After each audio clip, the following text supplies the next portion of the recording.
China, The silent dragon awakens.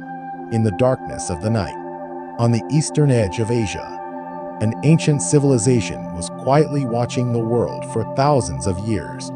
A land where emperors once called themselves the sons of heaven. A land where walls were built so vast that legends claimed they could be seen from space. And today, the same land is now at the center of the most powerful race of the 21st century. This is China.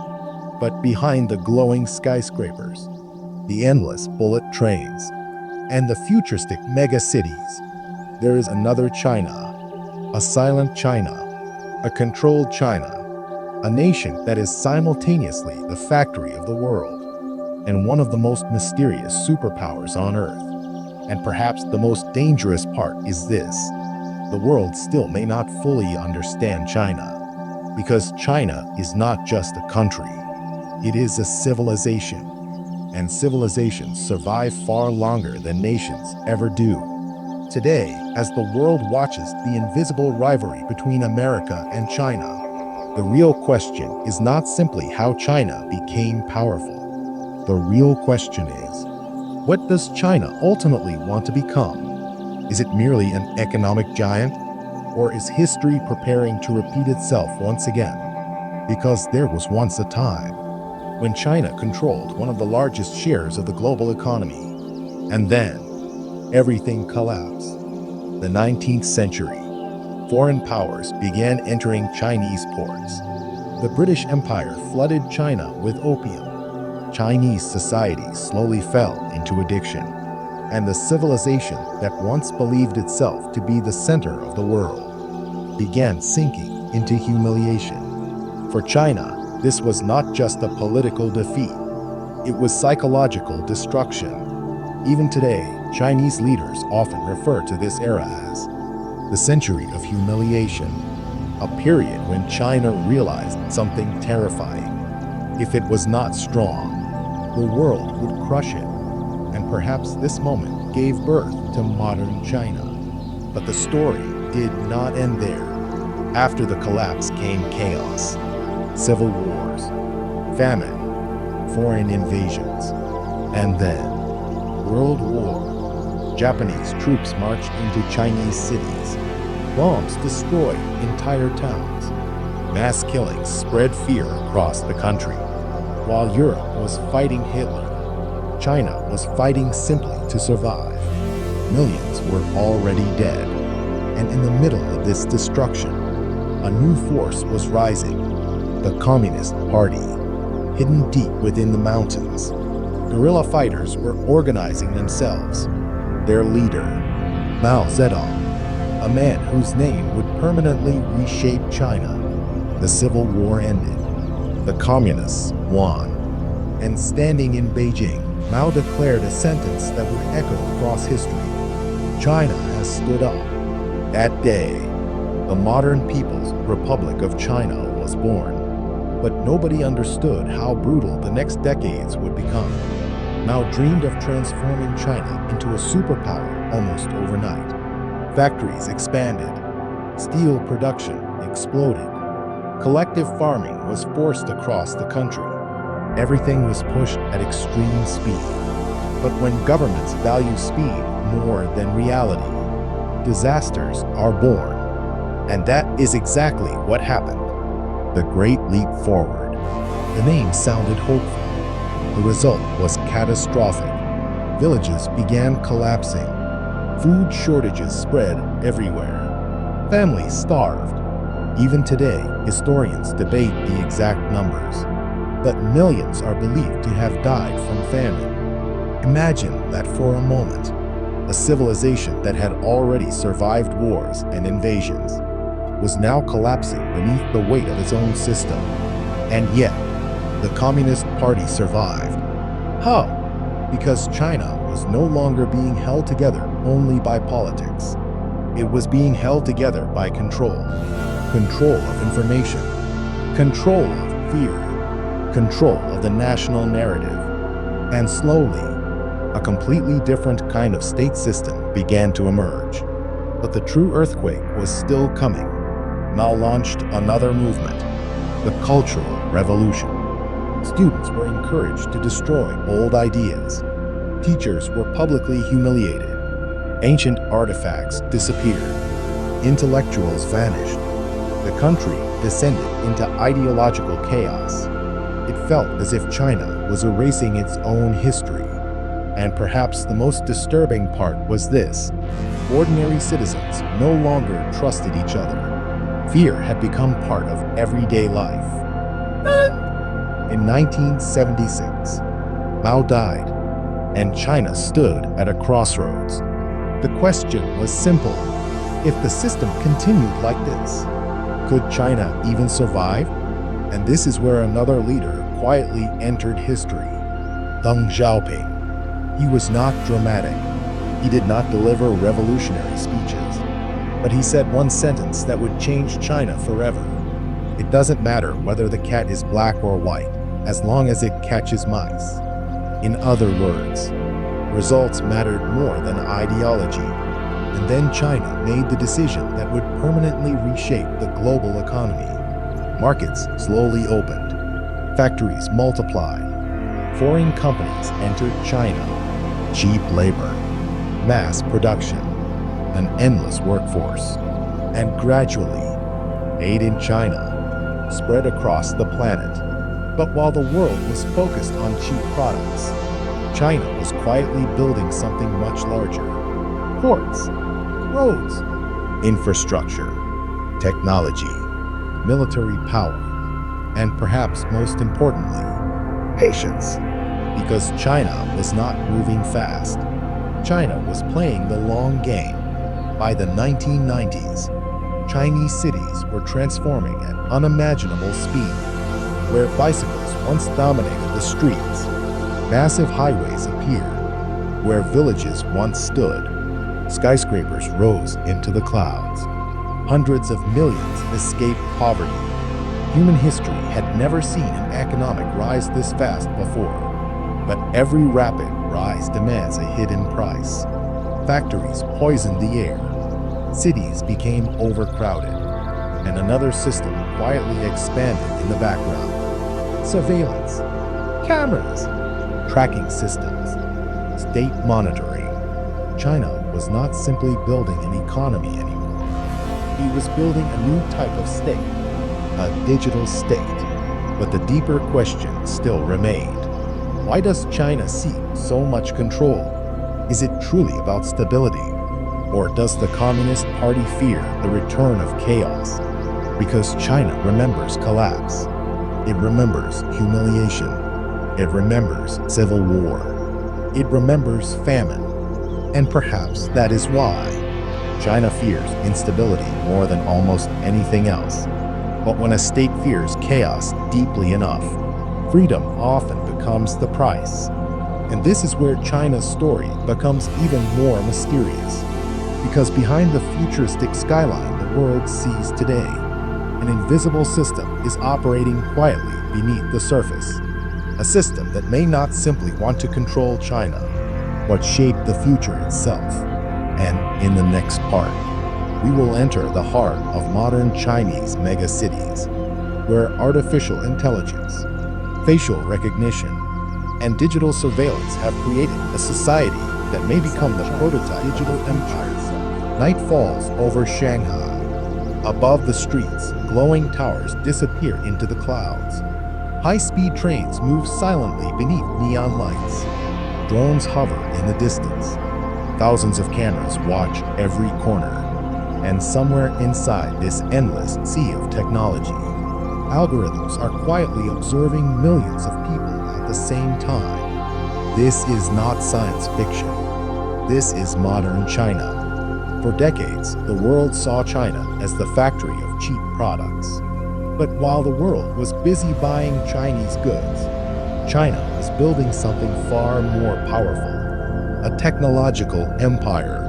And today, some experts believe China may become the first true digital superpower in human history. But to understand why, we first need to understand one thing. China's government does not see technology the same way the West does. In many Western countries, technology is often connected to personal freedom.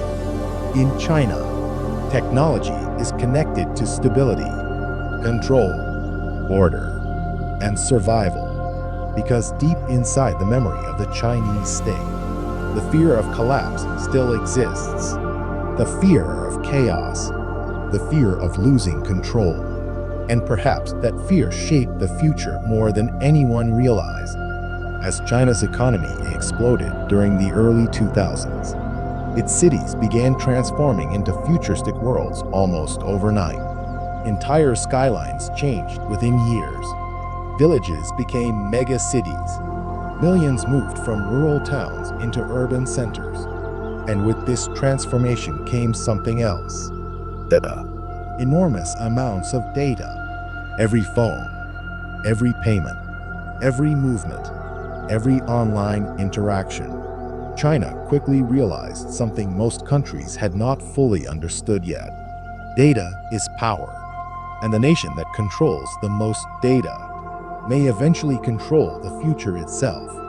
Slowly, China began building one of the most advanced surveillance systems the world has ever seen. Facial recognition cameras appeared across cities. Artificial intelligence systems analyzed movement patterns. Digital payment apps replaced cash. Phones became part of everyday life in ways never seen before. In some cities, people could survive almost entirely without physical money. A simple phone scan could buy food, pay bills, unlock bicycles, or enter buildings. Convenience was everywhere, but so was monitoring. And perhaps the most unsettling part was this: many citizens accepted it because, in exchange for surveillance, China was offering safety, efficiency, and stability. Crime rates dropped in many urban areas. Public systems became faster. Transportation became smoother.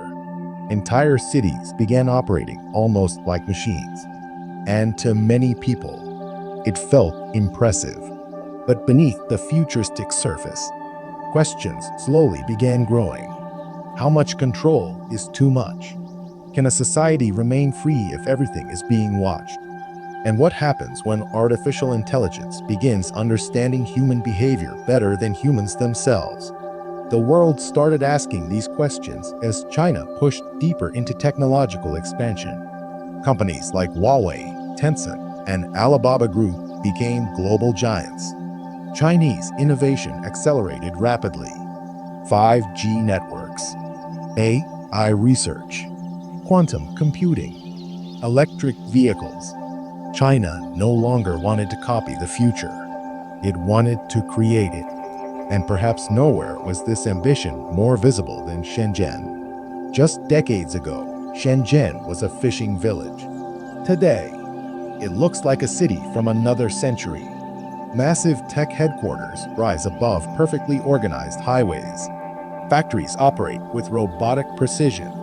Engineers work day and night designing technologies used across the planet. Some people even call Shenzhen the hardware capital of Earth. But the deeper transformation was not happening only in factories. It was happening inside society itself, because China's digital systems were becoming deeply connected to everyday human life. In some areas, AI could identify faces within seconds. Smart systems monitored traffic flows. Digital platforms tracked behavior patterns. And discussions about social trust systems began spreading internationally. To supporters, these systems represented efficiency. To critics, they represented something darker. A future where technology and state power become impossible to separate. And perhaps this is why China fascinates the world so deeply. Because China feels like a glimpse into the future. A future that is both impressive and unsettling. But China's ambitions were never limited only to its own borders. While the West focused heavily on the Middle East and Europe, China quietly expanded across Asia, Africa, and Latin America. Ports were built, railways expanded, road networks connected nations, massive infrastructure deals appeared across continents. This was the Belt and Road Initiative, one of the largest global infrastructure projects in modern history. Officially, it promised economic cooperation and development. Unofficially, many analysts believed China was building influence on a global scale unlike anything seen in decades. From African ports, to Central Asian railways, to strategic shipping routes, China was slowly positioning itself at the center of global trade. And once again, it was thinking long-term, very long-term, because China understands something ancient empires once understood: control trade routes, and you influence the world. But global influence creates global fear, and slowly, other superpowers began reacting, especially the United States. For years, America believed China would eventually become more politically open as its economy grew. But that did not happen.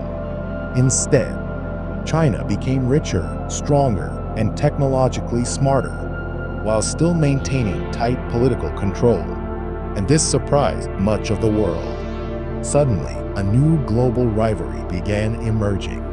Not just a military rivalry, not just an economic rivalry, but a technological rivalry, a battle over AI, semiconductors, cybersecurity, space technology, the future itself.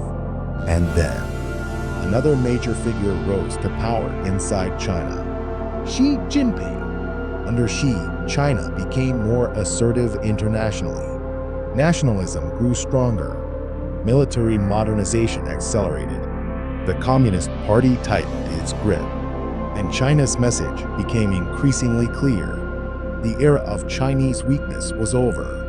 But with growing power came growing tension, especially in places where history, identity, and geopolitics collide. Hong Kong, the South China Sea, and perhaps most dangerously of all, Taiwan. Because for China, Taiwan is not simply an island. It is unfinished history, and unfinished history can become extremely dangerous. As military exercises increased near the Taiwan Strait, the world began paying closer attention, because this was no longer just about one region. It was about the balance of global power itself. And behind all of this, China continued growing. Its navy expanded rapidly. Its technology advanced further. Its influence spread deeper into global markets. But beneath the confidence and power, another reality quietly existed. China was also facing serious internal problems: an aging population, economic pressure, youth unemployment, real estate instability, and growing questions about whether endless growth can continue forever. Because throughout history, every great power eventually faces a moment of truth. And perhaps China's most important test is still coming. Because in the next part, we will travel beyond the glowing mega-cities into the hidden side of China rarely shown to the outside world. A world of deserts, remote borders, political tensions, and invisible fear, where the struggle for control becomes even more intense.